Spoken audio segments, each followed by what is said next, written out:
萬能上帝創造一對子公仔，1980年江南繁華盛世，公主生要喐鬼，一班任性皇帝。個時代有問題，個世代都有問題，乜嘢激情，乜嘢理想。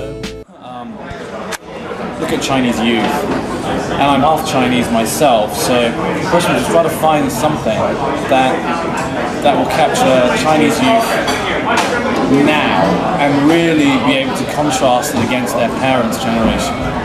And the question is that most Chinese kids at the moment are into making money. So a film about, you know, bankers and property developers and internet guys is very interesting. And plus the fact there's nothing terribly interesting about watching people make money on film. So the idea that there were some guys into hip hop, and the fact that which is something that's not on the clip, and the fact that the consumer and the brands use hip hop a lot and music a lot to sell their products, which are mostly manufactured in China anyway, sneakers and clothing and other types of branding, particularly drinks, mobile phones. So you'll see in the film there's interviews with Motorola, with Pepsi, with Universal Music, and I also put in Dior as well, because high fashion plays a role. In fact, at the Dior launch party in Shanghai, one of the key acts was a Hong Kong rapper and percussionist. So I felt that was an interesting way to look at Chinese youth. And I'd been at university there in 87, and I was 18 at the time. So there was no Western music at all. In fact, jazz was the only thing that could be played in the 80s because it had no lyrics. And I remember going to the Friendship store and buying, the only Western album they had was Madonna's first album, which I think was Borderline, I can't remember what the album was called, but it was one before like Virgin anyway. And that was it, it was the only thing Western music, and it used to, all the students would have, you know, we had tons of mixed tapes and tapes that we'd bring, and you just give them away to the local students, sort of en masse as you were leaving.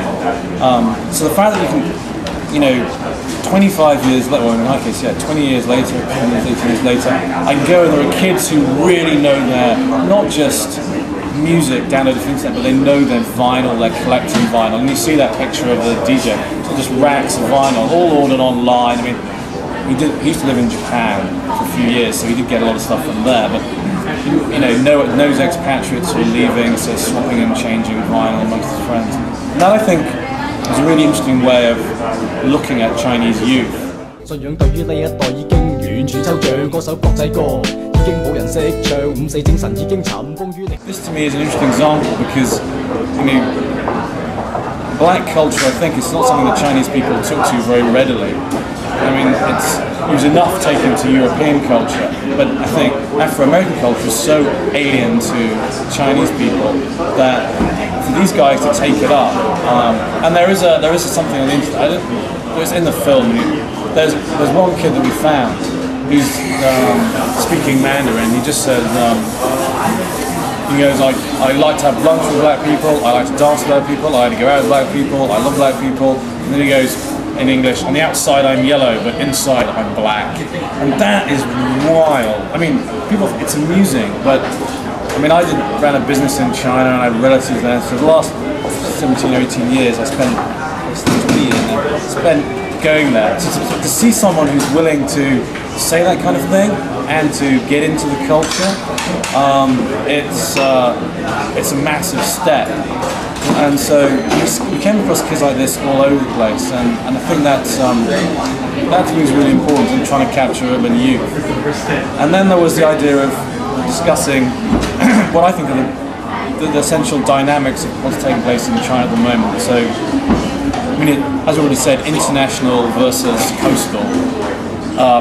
The information travelling across, the interaction. But then there's coastal versus interior. I mean, the kids in the coastal regions, they know a lot of shit. They know what's happening. The kids in the interior are isolated. So in the film, we take Sick, Weber, Stanley. Did you meet Stanley? Yeah, he's cool. Yeah. Stanley. We take all those guys to Guiyang.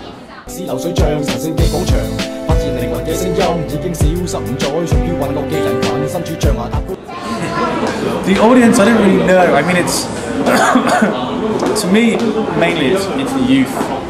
It's a youth market, but first of all, I just wanted to make it and get it down and see what we've done. I mean, it was obviously always going to be, I mean, I'd say be for the youth, but I was hoping that people who were slightly older, and I guess I'm only 40, so I guess my age, because I guess at that point in time, when people are 4 or 5 years older than me, I guess we're around when, you know, when the 70s happened and when the Sugar Gang came out. So I guess we remember that. But I mean, I have tried it on people older than that, and they don't like it because there's no narration and there's no clear story arc. But you know, to me, if you watch Black Picket Fences or Rise, or any of these other films, there isn't really a classic story arc apart from the guy who's trying to make it. And this isn't that film. This is about Chinese youth. It's not about, say, Weber's trials and tribulations and trying to become a rapper. Because he is already. So I don't think it'd be too difficult. And I don't think it really adds much to trying to talk about, you know, a youth sort of youth market, but I guess populace of about 200 million urban youth. I don't think following Weber around would really tell us very much, particularly because I think so few people have an understanding of China that it's very difficult for people to get in their heads the enormity of it and the issues. I think once you've got that down, then people can talk about specifics. But unless you can understand what the problems are, then to just single out one man following around, I think it would be very difficult. So I'm hoping that it's reached the youth market, and I think the first showing is in the ICA in London in June. 再需要發奮，放彈劇不斷上演有壞把柄產品，So let us go, but where we go？ 有冇人注意呢班細路行緊乜嘢路？結果前途冇人預料到，需要乜嘢態度？80年代製造。